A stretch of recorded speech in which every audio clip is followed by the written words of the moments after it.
Halo semuanya, pernah nggak sih kalian kepikiran apa benar nilai yang lebih tinggi itu udah pasti lebih bagus? Nah, dalam beberapa menit ke depan kita akan bongkar tuntas sebuah konsep statistik yang bakal mengubah cara pandang kalian soal membandingkan data. Oke, kita langsung aja ke pertanyaan utamanya ya.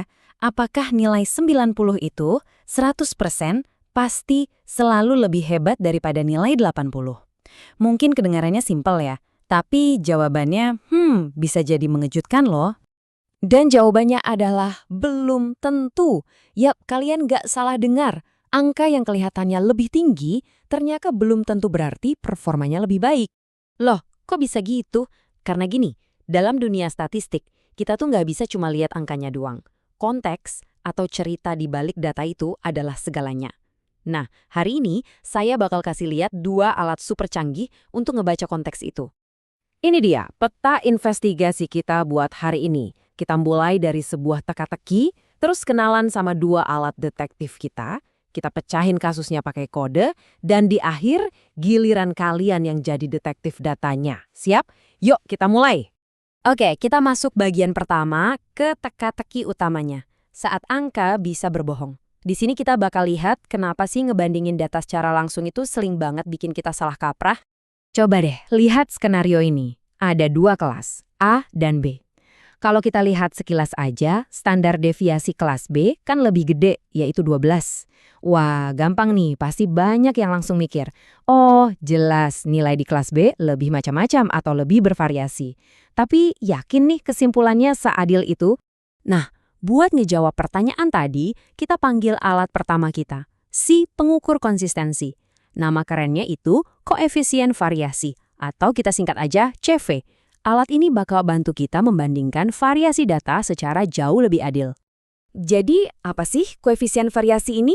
Gampangnya gini, CV itu ngukur seberapa besar goyangan atau sebaran data, tapi relatif terhadap nilai rata-ratanya.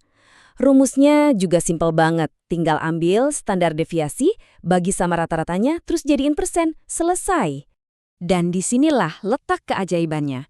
Coba lihat data Y. Standar deviasinya emang lebih gede kan, 12.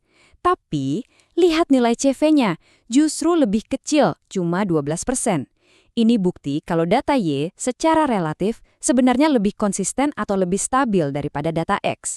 Kaget kan? Jadi, inti yang harus diingat tuh ini, makin kecil nilai CV-nya, artinya datanya makin konsisten. Angka standar deviasi doang itu bisa nipu, tapi CV ngasih kita gambaran yang jauh lebih jujur soal kestabilan data. Oke, keren. Alat detektif pertama udah kita kuasai. Sekarang lanjut ke alat kedua. Kalau yang ini tugasnya kayak GPS, buat nunjukin posisi satu nilai di tengah-tengah kelompoknya. Mari kita sambut Z-score. Z-score atau skor standar itu pada dasarnya kayak penggaris statistik. Dia itu ngukur seberapa jauh sebuah nilai dari rata-rata, tapi satuannya itu pakai standar deviasi. Rumusnya juga to the point banget.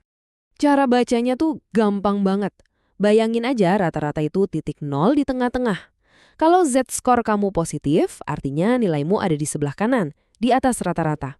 Kalau negatif, ya berarti di kiri, di bawah rata-rata. Dan makin jauh angkanya dari 0, mau positif atau negatif, artinya performa kamu makin luar biasa dibanding yang lain. Nah, sekarang kita balik lagi ke pertanyaan paling awal tadi, lewat kasus si Sam. Lihat deh, nilai Prancis Sam kan 82, lebih tinggi dari nilai Mandarinnya yang cuma 80. Tapi, tunggu dulu, coba intip Z-score-nya. Buat Mandarin, Z-score Sam itu 0,5, sementara buat Prancis cuma 0,4. Nah, ini dia jawaban dari teka-teki kita di awal. Meskipun nilai Mandarin Sam 80 secara angka lebih rendah dari nilai Prancisnya, 82, performanya di kelas Mandarin itu justru lebih menonjol. Kenapa? Karena Z-score-nya lebih tinggi. Artinya, dibanding teman-teman sekelasnya, nilai 80-nya itu lebih istimewa. Inilah kekuatan dari konteks. Oke, teorinya udah dapat nih. Sekarang, kita coba kotorin tangan dikit dan lihat gimana semua ini bekerja di dunia nyata.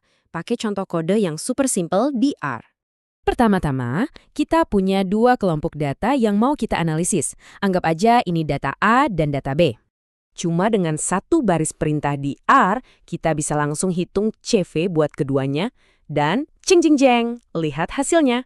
CV untuk data A cuma 2,97%, sementara data B itu 6,25%.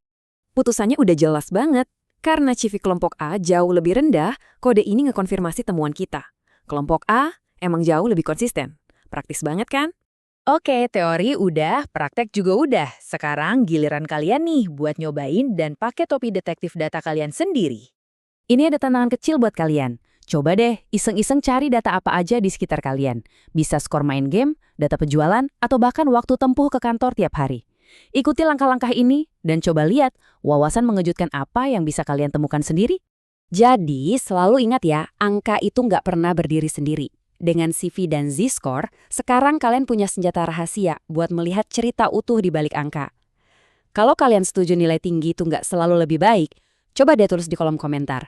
Statistik itu dalam. Terima kasih udah jadi detektif data bareng saya hari ini.